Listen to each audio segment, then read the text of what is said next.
Muli po, isa pong magandang hapon sa ating lahat. Ngayon po ay sineselebrate all over the United Methodist Community sa ating church ang tinatawag po natin Umkor Sunday. So, ang ibig sabihin po ng Umkor ay the United Methodist Committee on Relief. Ito po ang arm ng UMC kung saan po tumutulong doon sa mga nasalanta ng bagyo, may mga natural calamities, doon sa mga parte ng bansa na maraming nagugutom. So ito po yung part, ito yung committee na nangangalaga. So ang maganda po sa ating church in general, we are a church that committed to help. Hindi po natatapos yung ating church na doon lang, sa church lang. Na sila-sila lang, tayo-tayo lang, ang tutulong. Hindi po, ito po ay worldwide. So mga kapatid, kamakailan lamang ay nabalitaan niyo ba yung lindol? So nakakalungkot po yung nangyari lindol sa Myanmar, sa Thailand. May mga pangyayari katulad nito, at bilang paggunita po, ito po sigurado po ang ating pong church as a whole ay tutulong doon sa mga nasalanta po ng lindol, ng ating Umkor. So ito po ang dito rin po magbabase ang ating mensahe sa hapong ito. So mga kapatid, ang ating pong teksto, buksan niyo po ang inyong mga Biblia sa Mateo. So Matthew 25 verses 35 to 40. At ito po ay masasabi natin isa sa mga huling sermon, o pangaral ng ating Panginoong Hesus bago po siya namatay doon sa krus ng Kalbaryo. So ito po ang sinasabi, samahan niyo po ako, sama-sama natin itong masabi. In verse 35, ito po yung sinasabi, sapagkat ako'y nagugutom at ako'y inyong pinakain, ako'y nakukuhaw at ako'y inyong pinainom, ako'y isang dayuhan at inyong pinatuloy, ako'y hubad at ako'y inyong dinamitan, nagkasakit at inyong dinalaw, nabinanggo at inyong pinuntahan. Sumagot ang mga matuwid, Panginoon, kailan po namin kayo nakitang nagutom at aming pinakain, o nauhaw at aming pinainom? Kailan po kayo naging dayuhan at aming pinatuloy, o kayo'y hubad at aming dinamitan? At kailan po namin kayo nakitang nagkasakit o nabinanggo at kayo'y aming dinalaw? Sasabihin ng hari, tandaan ninyo, nang gawin ninyo ito sa pinakahamak sa mga kapatid kong ito, sa akin ninyo ito ginawa. So mga kapatid, in today's scriptures, sa ating pong pagbubulay-bulay, Jesus is telling a powerful message. Makapangyarihan po ng mensahe ito. At nakita po natin dito that Jesus Christ He identifies Himself. Yung inilagay niya yung sarili niya na siya yung nagugutom, siya yung nauuhaw, siya yung dayuhan, siya yung may sakit, siya yung nakakulong. At sinabi niya, kung ginawa niyo ito sa kanila, ito ay ginawa niyo sa akin. So brothers and sisters, this is active compassion. Na hindi lamang po tayo nagpapakita ng pag-ibig. Ang gustong sabihin ng ating Panginoon dito, kung iniibig niyo talaga ako, kailangan ito ay nakikita sa inyong mga gawa. So, love not just in words, but tangible action. Hindi lamang sa salita, kung hindi sa gawa. Tayo po ay sumandaling manalangin. Aming Diyos, aming Amang makapangyarihan sa lahat, muli po maraming salamat sa pribileyo na kami ay sama-samang naririto, Panginoon. Makikinig namin yung mensahe para sa amin. Sa kabila, Panginoon, ng kaabalahan, sa kabila po ng maraming mga suliranin, Panginoon, naririto po kami, Panginoon. Nagpapatuloy, patawarin niyo po kami sa aming mga nagagawang pagkakasala at pagkukulang, Panginoon. At sa mensahe, Panginoon, na aming maririnig, bilang paggunita, Panginoon, sa linggo ng ungkor, marami pong salamat, Panginoon, at kami ay nagiging bahagi ng church na ito, Panginoon, na kami pa rin, Panginoon, ay nagiging bahagi sa pagtulong doon sa mga nangangailangan. Makita namin, Panginoon, ang aming kalagayan, makita namin, Panginoon, ang aming responsibilidad. At higit sa lahat, Panginoon, ay maalala namin, Panginoon, na ang tunay na pag-ibig sa inyo, Panginoon, ay may kalakip na paggawa. Ito po ang aming panalangin na puno ng pasasalamat sa pangalan ng inyong anak na si Jesus. Amen. So mga kapatid, ang ating pumunting pagbubulay ay may pinamagatang serving Christ through compassion. Yung paglilingkod kay Kristo sa pamamagitan ng paggawa. Kung ipaparaphrase natin. Kasi po, iba po yung tunay na compassion. Kasi minsan yung, kawawa naman siya. Kawawa naman yun. Pero hanggang doon lang. Ito po mga kapatid, the message for us today is we must put our compassion into action. At ito po yung pagbubulay natin. Una po, mahalaga po kasi na makita natin ang mukha ng ating Panginoong Hesus doon sa mga taong nangangailangan. Ang nangyayari kasi madalas po sa kalagayan natin, lalo kapag tayo ay pare-pareho bang nahihirapan. Sabi, pareho lang naman tayo nahihirapan. Ba't ba sila namamalimos? Lalo dito, di ba? Nakita niyo dito yung lalaki ng katawan, namamalimos sila. Nagsiselfone pa nga, di ba? Tapos ang ganda ng aso, di ba? Tapos namamalimos lang, di ba? Tapos hindi nyo alam, sinusundo pa lang yung inspection sa gabi. Mayamang pala. May mga ganyan. Pero ang punto mga kapatid, minsan, tingin natin siguro yung huwag na lang dito. Huwag tayo sa ibang bansa na talagang hirap. Kasi maaaring nakikita natin yung mga tao na hihirapan na yun na parang pamilya na tayo. Madami naman yan. Lalo sa Pilipinas, sanay na tayo makakita ng mga nandun sa squatter, yung mga namamalimos. Kasi minsan nga, sa kasamaang palad, ginagamit din ng mga sindikato, di ba? Minsan yung may mga dala-dala pang mga bata na yung may mga hydrocephalus, nakakalungkot. Yung pala, inaantila pa yun, imagine, nakakalungkot. Ginagamit pala talaga sa pangmamalimos yun.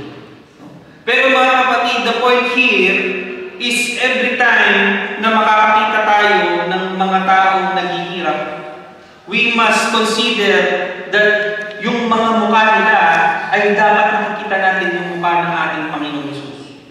Ang sabi kasi, doon sa passage natin mga kapatid, the problem is we struggle to see Christ in them.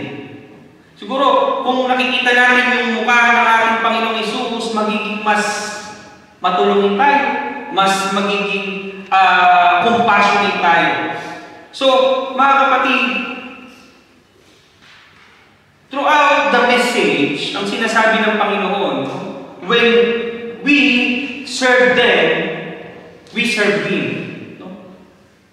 Ano man yung ginagawa natin sa iba, sa mga tao ito, ay ginawa natin sa ating Panginoong Hesus.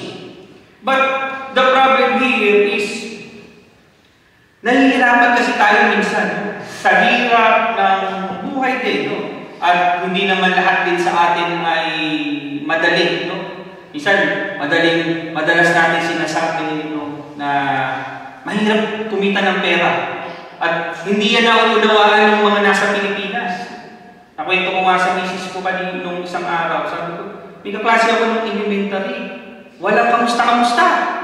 Basta sinabi niya, ito nung makalarang ng 2,000, babalik ko din next week. Walang kamusta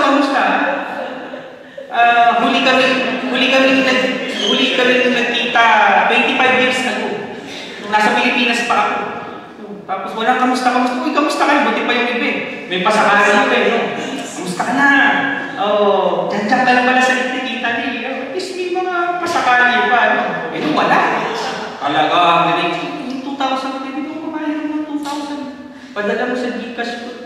Ibabalik ko sa iyo next week. Walang sabi ko, okay ah. Niya naman ako ilang. Kasi, bayan, mga pastor na ito, hirap ka lang iputanan. Para naman nila ganun lang ano. Porket pastor, hindi na pwede humindi. Hindi naman mayaman ang pastor namin. So, ganun, ano, minsan kasi, marami tayong mga pagkakataon na sabihin natin, maaaring sasamantalain. No? But, mga kapatid, when we, as believers, no, may mga panahon talaga na kailangan tayong tumulong. Nung bata ako, madalas kasi pag isasama ka namin sa panalangin. No? Puro panalangin. No? Kailangan po yan mga kapatid, may kasama din na gawa.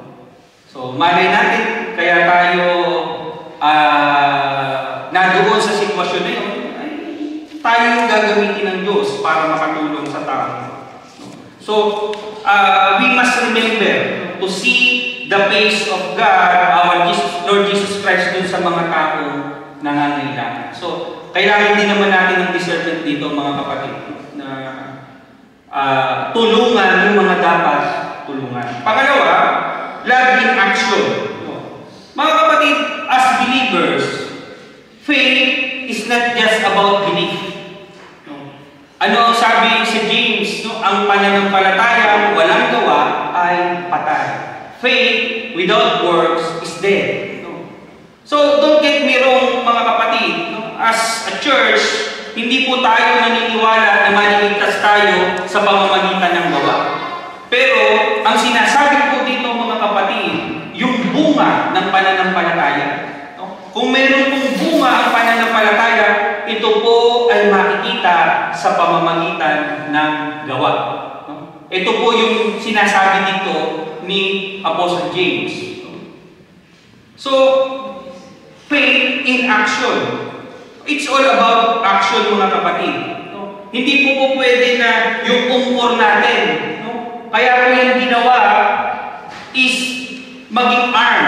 No? Kaya nga Committee on Relief. Diba? Ito yung department na tutulong. No? Alam niyo po, ang bawat alokasyon natin, ito po ay may porsyento na kinukuha doon at yun po ay pinapadala internationally. No? At minsan po, hindi po kasi tayo, siyempre, ang ating church po ay, we can say that we are semi-autonomous. No? Hindi po tayo patulad nung sa Pilipinas na lahat po ay nadidikta sa atin. No? May mga special operate pa po yan. No? With regards doon sa celebration ng Sunday na ngayon. No? Pero hindi po kasi ito naging practice natin. So, bahala na po sila with our apportionment doon na mag-divide. No? With regards to our part. No? Ang importante po, ginagawa natin yung parte natin. As tayo din naman dito sa church, no, marami po tayong mga tinutulungan. Sayang lang po wala yung ating chairman ng social concern.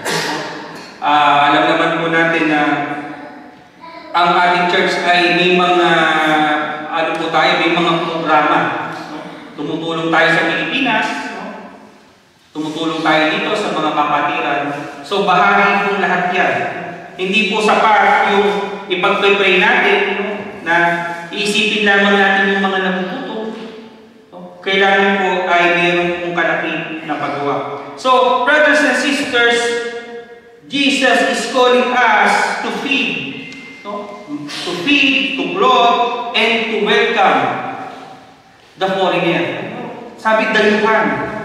So, we are very fortunate, mga kapatid, no? Siguro for the benefit ni Sister Cynthia. No? Nung araw po, meron po kaming kasama na taga-Zimbabwe. No? So, winelcome po namin siya at we are pleased din naman, no, na kahit papano ay natulungan namin siya. Sana nga itong summer, makadalaw ni si Sandra sa atin para makilala din si Ate Cynthia. open arms ang church sa kabila po ng panahon din ng pandemic.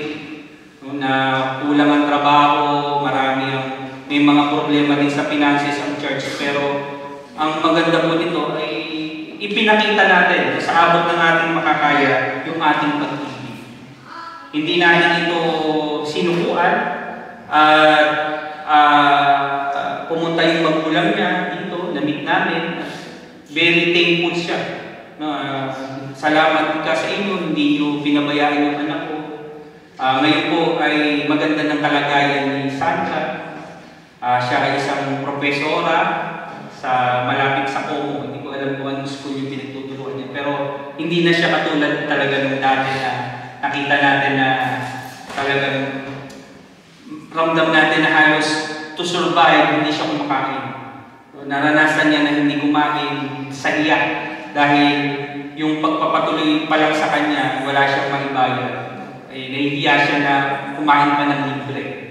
So, ganun yung mga pinagdaanan niya. Pero, salamat sa bawat isa sa atin sa church na kahit pa paano, I believe na kung meron pa sana tayong maibigay, I believe ay naibigay naman natin sa abot ng ating makakaya. So, the reason for this is may mga pagkakataon kasi mga kapatid na hindi na natin kailangan lumayo. Hindi na natin kailangan tumulong pa doon sa mga nasalanta na ibang bansa, magpadala ng mga tulong. Meron po laging pagkakataon na naririto. Yung pagkakataon na yung binibigay ng Diyos sa atin tulad yung sa part po ni si Sandra noon na ito na eh. Ito na yung pagkakataon natin na tumulong. So why not? So, we must always love. Hindi po sapat na, sige, pastor, pagpipray namin yan. Alam naman natin na noon, nag-contribute tayo, di ba? So, kung ganun ang naging kalagayan natin, ganun ang naging kaisipan natin, baka hindi wala si Sandra ngayon sa kalagayan niya. Nakagraduate siya ng masteral, ngayon ay profesora na hindi nga natin alam, baka pagdating nun dito may sasakyan na yun, may driver. So hindi malabong mangyari yun kasi doctorate po siya. Profesora, nagdodoktor siya ngayon. So nakita natin yung pangangailangan, hindi lamang sapat yung sasabihin natin, kundi we must do it in action. Pangatlo mga kapatid, the blessing of serving. Minsan po kasi sa church, may mga pagkakataon na bakit tayo nandito? Bakit tayo nandito sa isang kalagayan na maliit lang tayo? Hindi ba pwede na doon tayo sa isang church na napakalaki, doon tayo sa church na kumpleto na? Minsan mga kapatid, yung opportunity po ng gano'n, kung isipin nyo kung malaki, kung nandun na lahat, hindi na po tayo kailangan. Maaaring kaya tayo iniligay ng Diyos dito sa kalagayan ito ay para maging pagpapala tayo, para tayo makapaglingkod. At ito po ay isang blessing mga kapatid. In this passage, sinabi po ng ating Panginoong Hesus, a great reward for those who serve Him. Ano yung sabi? Sabi, sumagot ang mga matuwid. Panginoon, kailan po? Ibig sabihin nito mga kapatid, nung ina-address ng ating Panginoong Hesus, ginagawa na po ng matuwid. Kaya na sinabi, sumagot ang mga matuwid. Hindi nila alam na sa pamamagitan ng kanilang mabubuting gawa, sa pamamagitan ng kanilang pag-serve, pag-bless ng iba, ay ginagawa na pa nila. Kaya po, ano yung dito, ano yung makikita natin dito, mga kapatid? Yung reward. There is always a blessing for those who bless others. Madalas natin sinasabi, mga kapatid, kaya tayo pinagpapala ay para maging pagpapala tayo sa iba. In our church, mga kapatid, Hindi man po tayo ganun kalaki. Minsan, baka sasabihin nyo, si Pastor, ang dami-daming activity. Si Pastor, puro na ng gastos ang iniisip. Si Pastor, hindi yata ino-consider yung mga finances natin. Mga kapatid, hindi po ganoon yung gusto natin i-impose sa mga kapatid. May mga opportunity po kasi tayo. May mga pagkakataon na kailangan tayong kumilos. And I am very pleased and proud to say, mga kapatid, na yung church natin, we are not a maintaining church lamang. No? Mga kapatid, maraming iglesia dito sa Bologna na nauubos yung kanilang finances doon lamang sa kanilang church. Walang ibang gawain, walang ibang nasusuportahan, walang ibang natutulungan. Pero tayo, mga kapatid, kahit papano, hindi man ganun yung bilang natin. No? Malayo po ang nararating ng ating mga ipinagkakaloob sa church. Marami tayong nabibless. Kaya po, yung panawagan natin dito, mga kapatid, no? We have a responsibility. Minsan, kapag tayo ay pinagpapala ng Diyos, no? We are talking about action dito, mga kapatid. Madalas po, salamat Lord sa mga pagpapala, salamat Lord sa binigay mo sa akin. Pero hindi natin alam, baka kaya binibigayan ng Diyos para huwag muling kalimutan yung mga responsibilidad mo sa kanila. At hindi po nakikita naman natin dito sa ating church kung paano kumikilos ang Diyos, nagiging kamay at paa po tayo bilang pagpapala sa iba. So, yun po yung blessing, mga kapatid. And He tells us na ito po ay kailangan gawin with a genuine heart. Kailangan totoo tayo. Ano ang problema ngayon sa social media? Narinig nyo na ba yung poverty form? Or P?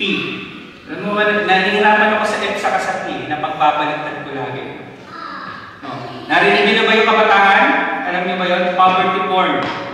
No? Ito po yung puso-puso ngayon. Maraming mga vloggers tumutulong. No? Bibigyan ng bigas, bibigyan ng kung ano-ano, bibigyan ng pera, pero content nila. Diba? Pinagkakakitaan, no? Ang pagtulong. No? Dati, politiko lang ang gumagawa ng mga ganun. Ngayon, lahat na, yung mga vloggers na. Gagawa ng mabuti, nakakamera, nakaano, no? Sinasamantala. Kaya nga minsan, alam ko, na-share ko sa inyo, yung mayroong nakamotor, sumakay ng habal-habal, pagdating doon sa bundok, may dala siyang 2 sakong bigas, tinanggihan siya nung nakita nagbibideo siya. Imagine ha, bilib din ako doon sa prinsipyo ng mga tao na doon, na kahit gutom sila, kahit hirap sila, tinanggihan nila yung ibinibigay kasi nga nakita nila na binibidyo sila. Parang sabi namin, for the sake na pinagpipistahan nyo, kasi yun eh. Yun yung konsepto ng poverty porn eh. Pinagpipistahan nila yung kahirapan. Ini-exploit nila yung kahirapan ng maraming tao para na masabi sila ay tumutulong. Pero hindi nila alam, bibigyan ng kung konting pagkain, pinagkakakitaan naman sa social media. Diba? So, mga kapatid, kailangan po, when we serve, when we give, ito po ay tao sa ating mga puso. It's not for recognition. Marami kasi, no, nagbibigay, gusto nga kasi makita o maitaas sila. No? Hindi ba pwede na magbibigay na lang ng hindi kailangan ma-recognize? Marami pong mga pangyayaring ganyan. So, ang sinasabi po ng ating Panginoon, no, bahala na po siya. No? Siya na po ang magbabalag. No? Siya na po ang magbabalik sa atin ng lahat ng ating ibinibigay. Hindi po kailangan ng recognition dahil ito po ay alam ng ating Panginoon. Amen? Meron pong nakakakita lagi. Kaya huwag po tayo manawa na gumawa ng mabuti, may nakakakita man o wala. Dahil sigurado po, alam po yan ng ating Panginoon. So there is a great joy in serving. Dahil ito po yung align, ito po yung kalooban ng Diyos, ito po yung will ng Diyos, at yung pagsiserve, yung pagbibigay mga kapatid, ito po ay nagpapalalim ng relasyon natin sa Diyos. Always remember this, mga kapatid. Yung spirituality, yung relationship natin, and yung service, lagi po yan magkasama.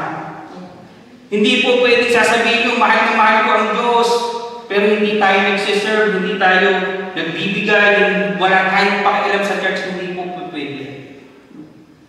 So mga kapatid, yan po ay bunga. Yung pagbibigay natin, yung paglilingkod natin, lahat po yan ay bunga ng ating pananampalataya. Kaya hindi po pwede na pananampalataya ang isang musula. Kailangan po natin ang pananampalataya may gawa. When we give ourselves in love, we experience the true blessing of the kingdom of God. So mga kapatid, in Matthew 25, our Lord Jesus Christ reminds us, Christian, pinapaalala po sa atin na hindi po sapat yung maniwala ka na. Patunayan mo sa pamamagitan ng inyong gawa. At our Lord Jesus Christ, alam niyo ba, ito po pansinin natin, no?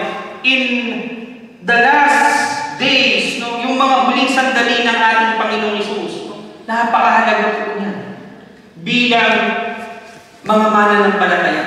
Dahil ito yung mga huling habilin niya. Naaalala niyo ba nung ang ating Panginoong Hesus ay binuhusan ng pabango? At sinabi nung mga alagad niya, sayang ang pera. Sayang. Ano ang sabi niya? Sabi nung marami sanang mahirap na matutulungan. Ano ang sabi ng ating Panginoon? Ang mga mahirap, lagi yung kasama yan. Pero ako, hindi niyo ko laging kasama. Anong ibig sabihin ng mga kapatid? There will be always opportunity to help those who are in need. Nandiyan lang sila lagi. Pero ako, hindi ako makakasama. Sa lahat ng panahon ngayon, aalis na ako. Diba? So, ano pa yung mga sinabi niya? Go and make disciples. Yung mga huling sandali, mga kapatid. So, be reminded that Matthew 25, ito po yung mga huling mga habilin sa atin ng ating Panginoon. And this teaches us to see the people as we see Christ. Makita yung mukha niya doon sa mga tao na nangangailangan, mag-serve, and loving Christ, love Christ as we love others around us. So mga kapatid, we are surrounded. Ito po, bilang pagtatapos natin, we are surrounded with opportunities to serve. Maraming pagkakataon na ibinibigay sa atin ng Diyos para makapaglingkod.